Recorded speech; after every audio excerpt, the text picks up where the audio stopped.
نحمده ونصلي على رسوله الكريم اما بعد فاعوذ بالله من الشيطان الرجيم بسم الله الرحمن الرحيم رب اشرح لي صدري ويسر لي امري واحلل عقدة من لساني يفقهوا قولي۔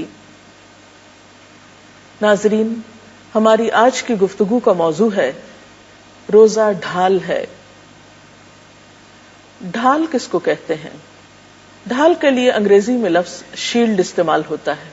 پرانے زمانے میں جب لوگ جنگ کیا کرتے تھے تو دشمن کے وار سے اپنے آپ کو بچانے کے لیے ڈھال یا شیلڈ کا استعمال کیا جاتا تھا۔ اسی سے تشبیہ دیتے ہوئے آپ صلی اللہ علیہ وسلم نے روزے کو بھی ڈھال قرار دیا کہ روزہ دشمن کے وار سے بچانے والا ہے، محفوظ کرنے والا ہے۔ ہم سب جانتے ہیں کہ ہمارا دشمن شیطان ہے۔ ان الشیطان لکم عدو مبین، کہ یقیناً شیطان تمہارا کھلا دشمن ہے۔ وہ ہمیں بہت سے برے کاموں پر اکساتا ہے۔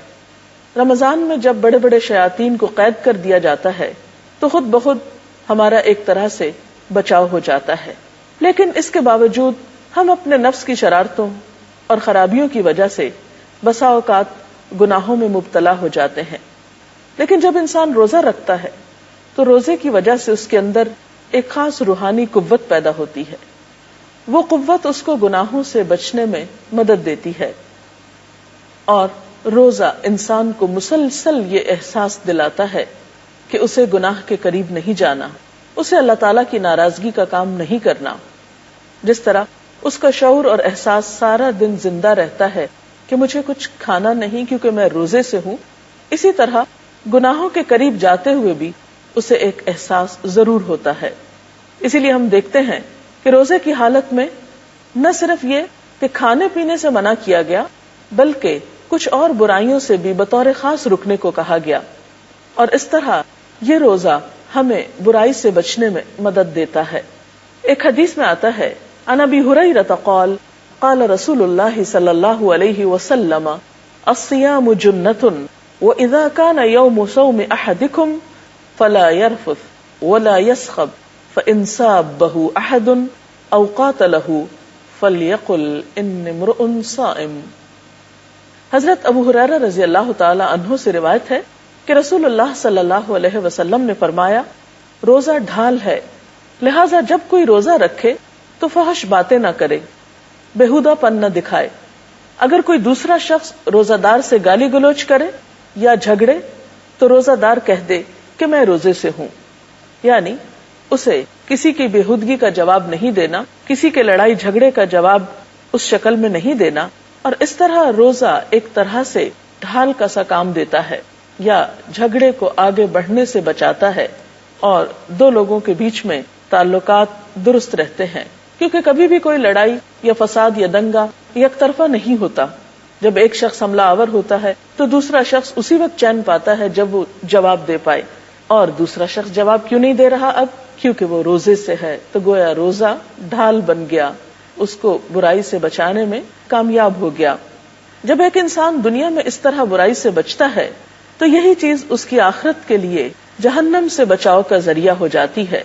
اسی لیے ہم دیکھتے ہیں کہ نبی صلی اللہ علیہ وسلم نے فرمایا، جو شخص اللہ عز و جل کے راستے میں ایک دن کا روزہ رکھتا ہے، اللہ تعالیٰ اس کا چہرہ اس ایک دن کے عوض جہنم سے 70 سال دور کر دے گا۔ کیوں؟ اس لیے کہ وہ شخص روزہ رکھ کر سارا دن اپنے آپ کو برائی سے بچانے کی کوشش میں لگا رہا، اور کافی حد تک اس میں کامیاب بھی ہوا۔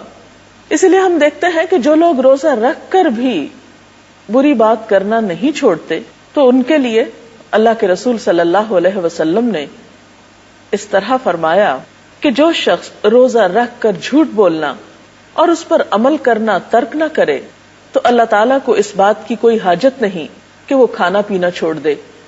تو گویا روزہ صرف کھانا پینا چھوڑنے کا نام نہیں ہے، روزہ ہم سے اس بات کا تقاضا بھی کرتا ہے کہ ہم جھوٹ بولنا بھی چھوڑ دیں اور جھوٹ پر عمل کرنا یا غلط کام کرنا۔ اسی طرح روزے کی حالت میں گالی گلوچ سے بھی خاص طور پر بچنے کے لیے کہا گیا۔ آپ صلی اللہ علیہ وسلم نے فرمایا کہ روزے کی حالت میں کسی کو گالی نہ دو. اگر کوئی دوسرا تمہیں گالی دے تو اس سے کہو میں روزے سے ہوں، یعنی جواب نہ دو. اور اگر کھڑے ہو تو بیٹھ جاؤ، کیونکہ غصے کی حالت میں انسان اگر اپنی پوزیشن تبدیل کر لے تو اس کے غصے میں کمی ہو جاتی ہے. روزہ اگرچہ ڈھال ہے، انسان کو گناہوں سے بچنے میں مدد دیتا ہے اور قیامت کے دن جہنم کی آگ سے بچاؤ کے لیے بھی مددگار ہوگا. لیکن یہ بات ضرور یاد رہے کہ یہ بچاؤ اسی وقت ہو سکتا ہے جب ڈھال مضبوط ہوگی.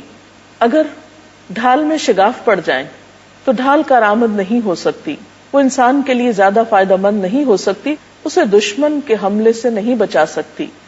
تو ایسے میں ہم سب کو ان امور سے بھی پرہیز کرنا ہوگا جو اس ڈھال میں شگاف ڈالنے والے ہیں، سوراخ کرنے والے ہیں، اس ڈھال کو کمزور کرنے والے ہیں. روزہ دار شام تک اللہ کی عبادت کی حالت میں ہے جب تک غیبت نہ کرے. اگر غیبت کرتا ہے تو اس ڈھال میں شگاف پڑ جاتا ہے. غیبت کیا ہے؟ آپ صلی اللہ علیہ وسلم نے فرمایا ذکرک اخاک بما یکرہ، تمہارا اپنے بھائی کا ایسے الفاظ میں ذکر کرنا جسے وہ ناپسند کرے، یعنی کسی کے پیٹھ پیچھے اس کا ذکر برے انداز میں کرنا جو اسے ناپسند آئے.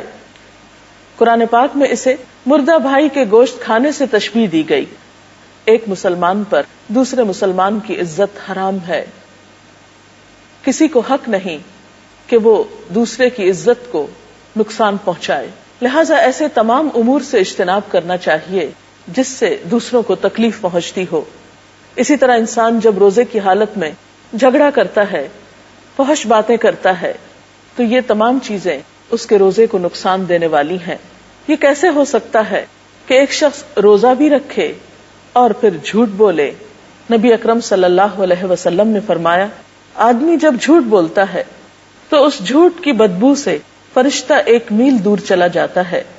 کہیں ایسا تو نہیں کہ ہم روزہ رکھتے ہوں اور بے دھیانی میں یا لاپرواہی میں ہم ان گناہوں کے مرتکب بھی ہوتے ہوں؟ اگر معاملہ ایسا ہو تو پھر کہیں ایسا نہ ہو کہ اس ڈھال میں شگاف ہو جائیں، اور اگر اس ڈھال میں شگاف ہو گئے تو پھر یہ آخرت میں عذاب جہنم سے نجات کا ذریعہ کیسے بنے گی؟ تو آئیے اللہ تعالیٰ سے دعا کرتے ہیں کہ اللہ تعالیٰ واقعی ہمارے روزے اس طرح کے بنا دے کہ وہ ہمیں آئندہ سالوں میں بھی برائیوں سے بچنے میں مددگار ہوں اور آخرت میں عذاب جہنم سے بچنے کے لیے مددگار ہوں. وآخر دعوانا ان الحمد للہ رب العالمین.